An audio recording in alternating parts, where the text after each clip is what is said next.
Dr. Babasaheb Ambedkar, Open University.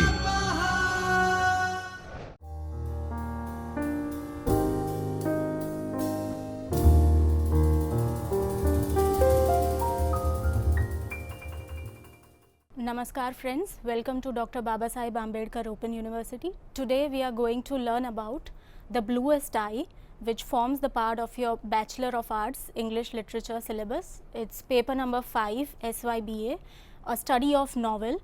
It consists of unit number 15, 16 and 17. So today we are going to learn about the literary form novel, the concept of discrimination, African American literature. We are going to learn something about the author Toni Morrison, about the novel The Bluest Eye. Then you will have some self-assessment questions and I'll be giving you some links for further reading.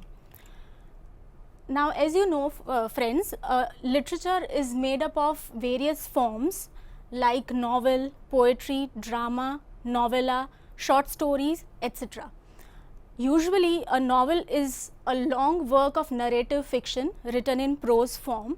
It is narrated, it is mostly fictional work, that is lesser elements of autobiographies, autobiographical elements are few, and it is written in prose form. Loosely we can describe prose form with, you can differentiate that prose is something which is not poetry. This is a very loose definition. Prose does not include metrical patterns, for example. Now when we come to English literature, Daniel Defoe's Robinson Crusoe and Samuel Richardson's Pamela or Virtue Rewarded are considered to be the very first novels, or these are the novels we can say that with these novels began the era of English novels in British literature. Now a novel is formed of various components. There are certain ingredients. If we find that, we can call novel. Those are characters, setting, plot, narrative style, themes, symbolism, motifs, etc. Now we come to the types of novels. Novels are of various types. You can recognize the type of a novel from its major themes. Historical novel usually talks about social condition of a particular age, the mannerisms and the characteristics of a particular place and a particular period or age. War and Peace or Waverley, for example, by Walter Scott are the novels, are the examples of the historical novel. Picaresque novels are about a hero, a rogue who belongs to the low social class, and then he finds his way out in the corrupt society, is the example of a picaresque novel. So we have the Adventures of Huckleberry Finn. Now we come to Bildungsroman. Bildungsroman is a novel which deals with the main character's formative years and is mental growth and psychological growth. So we have Jane Eyre as a Bildungsroman novel. Sentimental novel deals with the emotional and intellectual concepts of sentiments. The Vicar of Wakefield is an example of this sentimental novel. Gothic novels are again interesting. They deal with ghosts, vampire, haunted castles. So Wuthering Heights can be one example. Epistolary novels are written in a series of documents, or mostly are written in form of letters. So we have Alice Walker's The Color Purple as epistolary novel. Even Richardson's Pamela is an epistolary novel. Detective, as the name suggests. So we have the example, The Adventures of Sherlock Holmes. It is very famous, detective novels. Romantic novels are again Jane Austen's Emma and Pride and Prejudice are romantic novels. Now we come to the, before we come to the core of the Bluest Eye, it is very important for you to know the concept of discrimination, how it all actually starts. So the unjust or biased treatment of different categories of people basis on race, their class, caste or gender. So on basis of these criteria, when you receive unjust, prejudiced or biased treatment from other people, then you are discriminated. Now the concept of untouchability, which existed in India, is the Dalits, the scheduled caste, they were considered to be untouchables. Now, the concept untouchability does not only relate to that, okay, you cannot touch this person, but it goes beyond that, because it produces an averse situation, mental state in the people who suffer from that. Anti-Semitism, we all know that Jews were Holocaust, and there was this racial and ethnic discrimination. So around 60 lakhs of Jews were Holocaust due to this anti-Semitism phenomenon. Now we come to the racial segregation. Segregation means differentiation, not including, not considering someone as equal to you. Now this existed in Americas in the early 18th to 19th century, even before that. Again, segregation or discrimination due to race and ethnicity led to racial segregation in Americas. You must know the hierarchy, the pyramid of the hierarchy, and the white man is placed at the top of the pyramid, then comes the white woman, then comes the black man, and then comes at the bottom of the pyramid is black woman. So you can from this you can understand the situation of black women and how they suffer. Now we come to African American literature, but before that, a brief history that how it all began. Now whites considered themselves to be superior, as a superior human being, superior race, and they considered themselves to be civilized. Anyone darker than them, that is, if the skin complexion is darker, then they are considered to be naturally inferior race, they are considered to be primitive and uncivilized, that is someone who needs grooming and someone who is not up to the mark. The Middle Passage is a very important aspect in the history of African American countries. The Middle Passage, an estimated of 107 lakhs Africans were forcefully transported from Africas to Americas for slaveries, to work in, to make these people work in the plantations. And due to these sufferings, the slave narratives emerged. The emergence of slave narratives, we can say that it was an human urge for freedom and freedom of expression. Now we come to Harlem Renaissance. In the 1920s and 1930s, there was a kind of awakening, and an artistic circle, intellectual artistic circle existed in Harlem, because many of them migrated from South America to the North America for betterment, for industrial purposes and all that. So Harlem Renaissance is actually considered to be the awakening, and the waves were created for blacks, that they started speaking for their own rights. Now we come to Black is Beautiful or Black Arts Movement.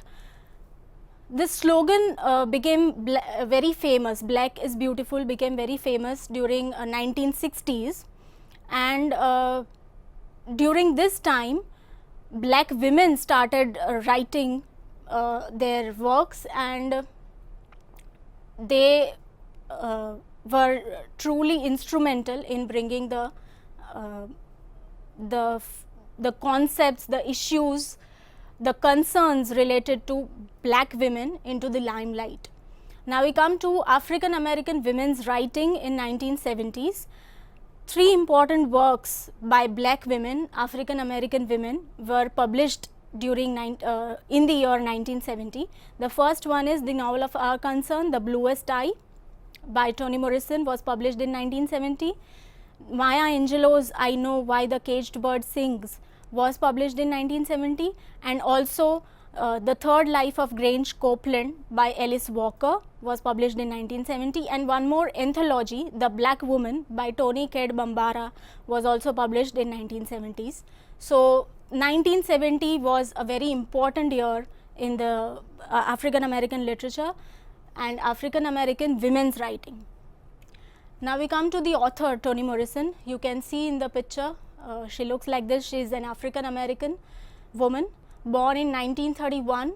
Ohio is a Midwestern USA state. She is a professor of humanities. She is a novelist, essayist and editor. She has been an editor at Random House, where in this capacity she was responsible to bring more and more works of black authors, African American authors into limelight. She has been the first African American woman to win Nobel Prize in Literature in 1993.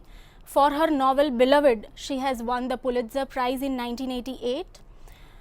The former president of USA, Barack Obama, presented her with the Presidential Medal of Freedom in 2012. She has also been awarded the Penn Award for Achievement in American Fiction in 2016.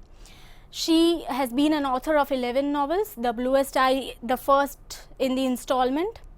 Sula is the second novel, 1973, Song of Solomon, 1977, Beloved in 1987, which is her most acclaimed work, and the last novel till now has been God Help the Child in 2015.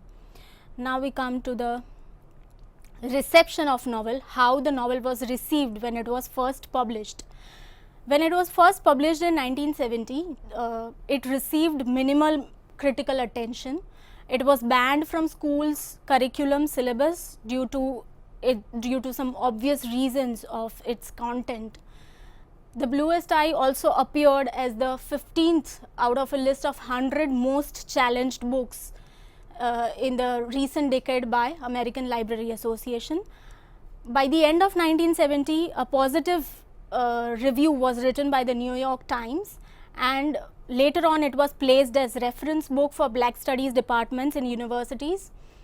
Then critics started noticing her work. Euro-American critics concentrated on her, criticized her work by saying that it was very loosely written, the language was very basic and all that, whereas African American critics related to her work because it was their story. They could relate to it very well, and they concentrated on the characters and the development of the story and the depiction of the novel. So that was a positive turning point for this novel.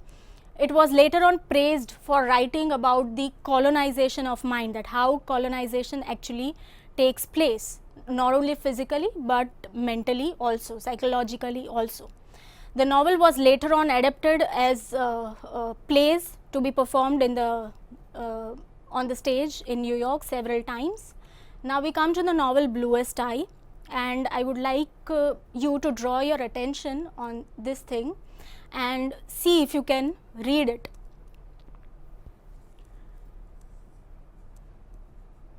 Moving forward, try reading this.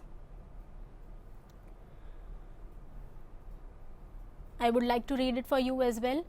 Here is the house. It is green and white. It has a red door. It is very pretty. Here is the family. Mother, father, Dick and Jane live in the green and white house. They are very happy. Now friends, this is a primer used in American schools. Nursery children are taught, the very first communication that happens through nursery children is through primers. They are taught language through these primers. Indian equivalent we can find in nursery rhymes. So what is nursery rhymes? Children are for the first time taught any language. So this is the primer used in American schools, in white and black schools as well. So it portrays a very happy picture that there is one house which is green and white in color. It has a red door, so it a fantasy type house. It is very pretty. Here is the perfect family, mother, father, Dick and Jane. So you have mother, you have father, you have brother, and Jane is the main person, live in the green and white house, and they are very happy. But here, if you have noticed till now, the same thing is written, but there is no punctuation. There are no punctuation marks, no capitals, no spaces, everything is crammed. So you get a feeling of confusion, anxiousness and incoherence. You cannot decipher what is written. So welcome to the world of the Bluest Eye. Here is the picture of, you can picturize Pecola, the main character of the novel, and here is a white doll with blonde or yellow hair, blue eyes and white skin, red lips. Perfect. Now we come to the novel, the cover page of the novel, Toni Morrison's The Bluest Eye. You can see a black girl of African American descent, and she is not very pretty when you compare her to the white doll. She has blue eyes.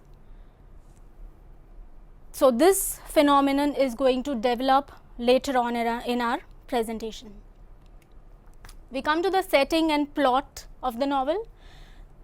The Bluest Eye is set in Ohio, the hometown of Toni Morrison. She has taken the same place because she is familiar with that, and she can develop her story very well, her characters very well. After the Great Depression in 1940, so 1929 to 1939 are the years of Great Depression that America faced. She is writing this novel in 65-69, published in 1970, but the novel is set in the year 1940. So the black people have started migrating towards north for their livelihood and for better opportunities that lie in the north. In this scenario, there is a black, poor, young girl. Due to her mannerisms and dark skin, she is regarded as ugly, and due to that, she develops an inferiority complex in her psyche. She has a disturbed home life, she has abusive parents, and she is badly treated by the community as well. She is ill-treated at home, as well as her classmates ill-treat her, and the community also treat her badly. She wishes for blue eyes because that is the feature will make her equal to the whites, and she considers blue eyes to be panacea. Panacea is something, is a solution or remedy to a disease. She considers that being black, being ugly is not natural, it's a disease which needs to be cured, and so she wishes to have blue eyes, which is not possible, which is illogical, but that's her wish. She is a young girl. She is raped by her father, she is impregnated by her father, her baby dies, and eventually she succumbs to insanity and is treated as a pariah, an outcast by her own community. Now we come to the major characters of the novel. The protagonist, you can call her main character or protagonist, though she does not acquire the qualities of protagonist because she is most of the times passive, she is not strong-minded, her grooming is not perfect, she does not get perfect values, a perfect home environment that can lead to her mental and psychological development. But that was the main aim of the author when she developed the character of Piccola. Piccola Breedlove is a protagonist, 11 years old, black girl. She is lonely and suffers passively. She suffers the abuse of parents and classmates and believes herself to be ugly and wishes to have blue eyes.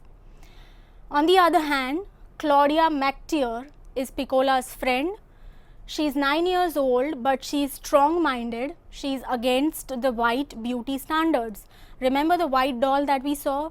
Claudia McTeer is also an African American, but she hates the white dolls that are given to her as gifts, as Christmas gifts. And there is one incident in the novel where Claudia tears the doll apart because she thinks that what it is that exists in the doll but not in me, why I am ugly, why I am not beautiful, and why this doll is beautiful just because she has white skin, blonde hair and blue eyes. We come to Frida McTeer. She is Claudia's sister, 10 years old, and seen to defend both Piccola and Claudia. Now, three major characters, three of them are African Americans, all the three girls and very young girls. So this provides a platform that how the story is going to develop.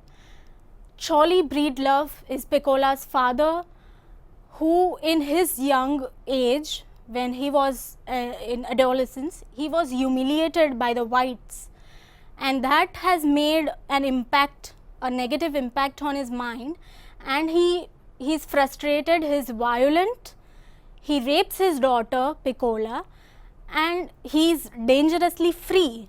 So he does not fit the normal category of a father. A father is assumed to protect the children, but here something happens that is totally inhuman, if we can say that the father rapes her daughter.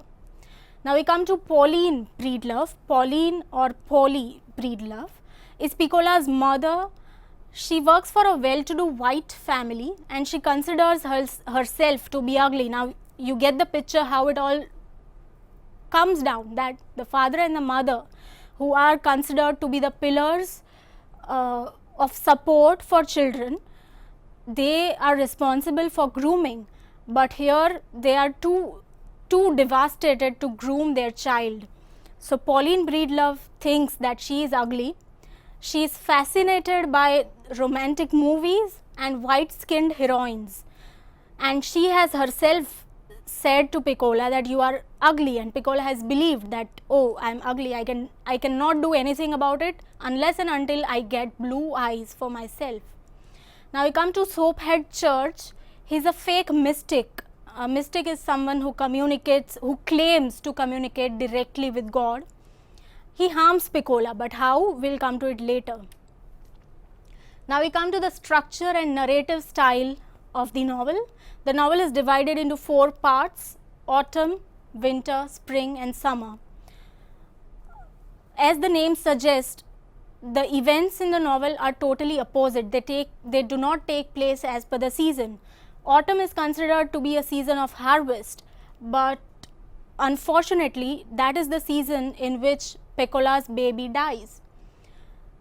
Spring is considered to be the season of rebirth, rejuvenation, but ironically that is the season where Claudia remembers of being whipped by her mother, and Piccola gets raped in this season.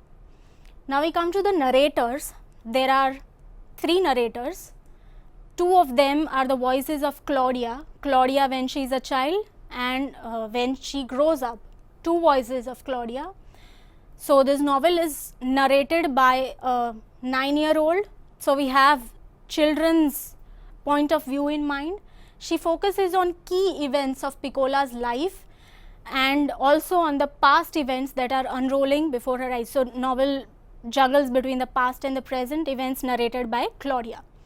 Now we come to an omniscient narrator. There is a voice, a third person narrator who is an all-knowing entity, and where the child Claudia misses out, of course she is a child and she cannot know all the things that are happening around her, so that are sufficed by the omniscient narrator. Further, the events also are not presented chronologically, instead they are linked by the voices and memories of the 2 narrators. The novel is also full of black musical traditions like spirituals, blues, jazz, you have songs in it, etc. It is full of black vernacular, which is a dialect, phrases and idioms which are peculiar to African American country, background and people. The novel is coming of age. You can say it's a coming of age novel because it deals with a child and how she grows up to be, and it has a tragic ending, we can say that. This one is interesting. It is anti-Bildungsroman. Bildungsroman, we know that it's about a main character who develops gradually from young age to adulthood, and the moral values and psychological growth is also shown of the character. But here we call this novel anti-Bildungsroman because the main characters, yes, of course it deals with the formative years, but the psychological state deteriorates, it does not enhance, we can say that. So we call this novel a Bildungsroman. Now we come to the themes. Themes are the main ideas that are that pervades the whole work. The physical beauty, whiteness as the beauty standard. White skin, blue eyes, blonde hair are considered necessary features that define beauty. If you do not have this, then oh, you are ugly, nothing can happen to you, God help you. That was the scenario that existed in America of 16th to 19th century. Racism is also an important theme. I would like to read this quote. If you are white, you are right. If you are brown, you can stick around. If you are black, get back. This quote is by Calvin Hunter in his 1965 work on sex and racism in America. So this says a lot that you have all the rights just because you are white. You cannot be wrong. You are the powerful entity. If you are brown, okay, you can be somewhere around. Something can happen to you. But if you are black skinned, nothing can happen to you.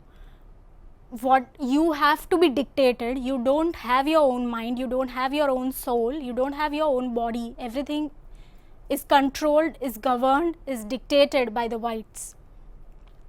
Now we come to identity crisis. There is a kind of confusion, uncertainty, insecurity regarding one's being. As we know, Piccola is the tragic, sympathetic one who has identity crisis from her childhood. Oppression of women is also shown in the novel because women go through sexual abuse. Piccola is abused, even Frida is abused, she is molested by a man. Hostility of black community. Black community is hostile, is indifferent, is not sensitive towards these girls. So intra-racial segregation also comes into place. So in blacks also, if you are slightly lighter complexioned, then you feel that, oh, the darker one is to be governed by you. So that is the theme. These are the themes that exist in the novel. We come to the motifs and symbols.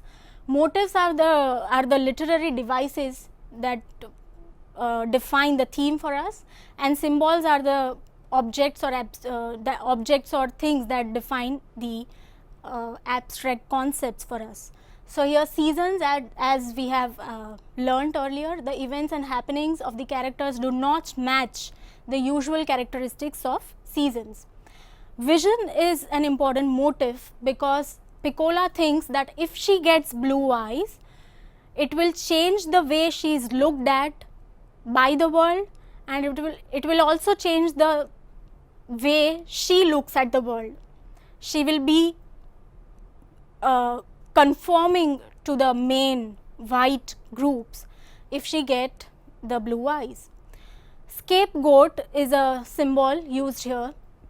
Piccola is a scapegoat for black community. Scapegoat is someone who is blamed for others' wrongdoings, others' mistakes, others' faults, because they know that Piccola is passive, she is not going to react, she is going to take your dirt.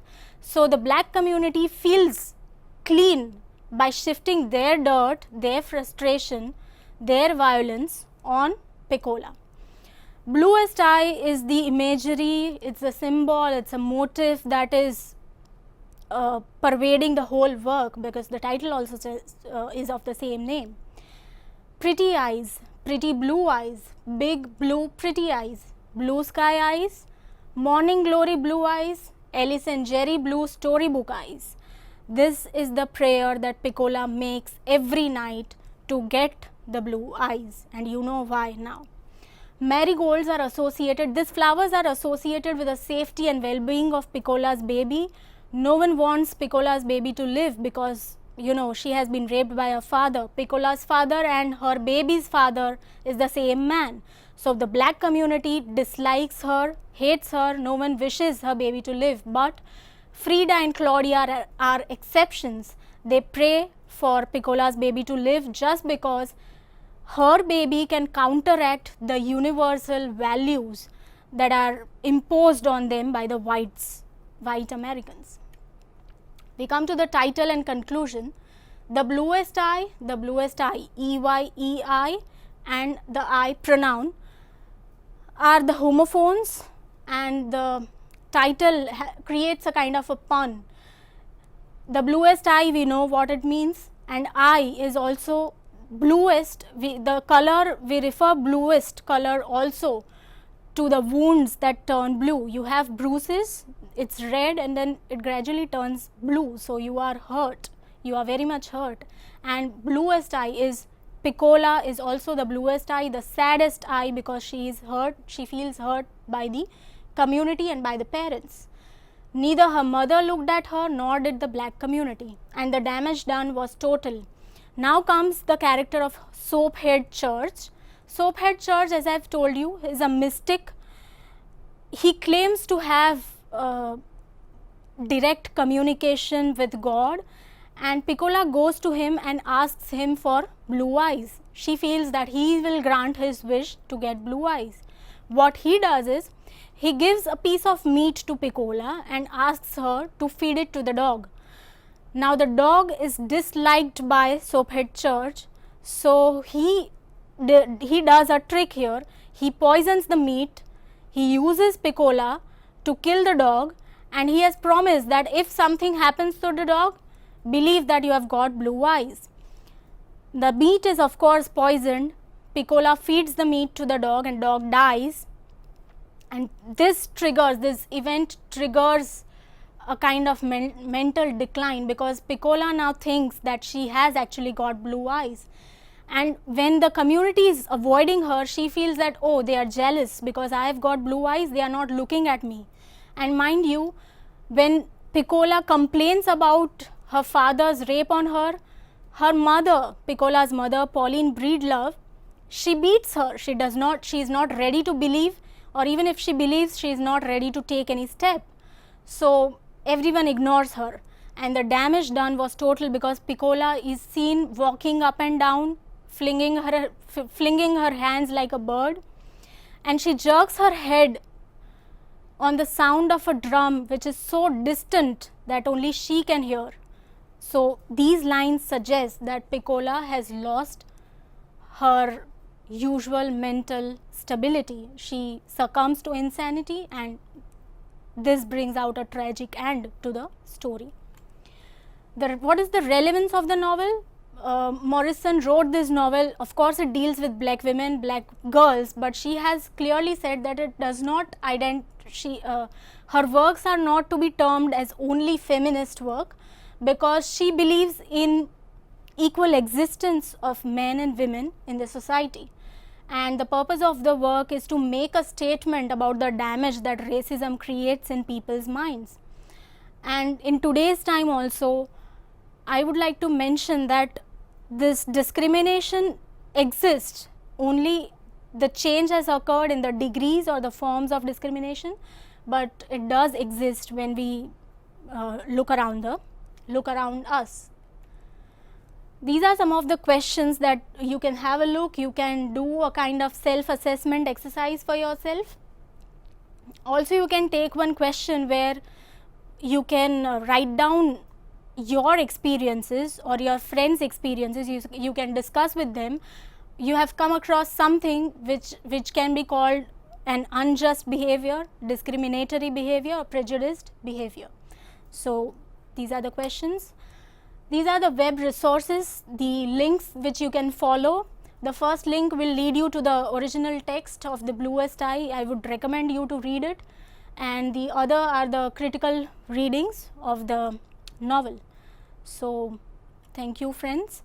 I hope you have been acquainted with the work The Bluest Eye, and you will read it for further references. Thank you. Goodbye until next time.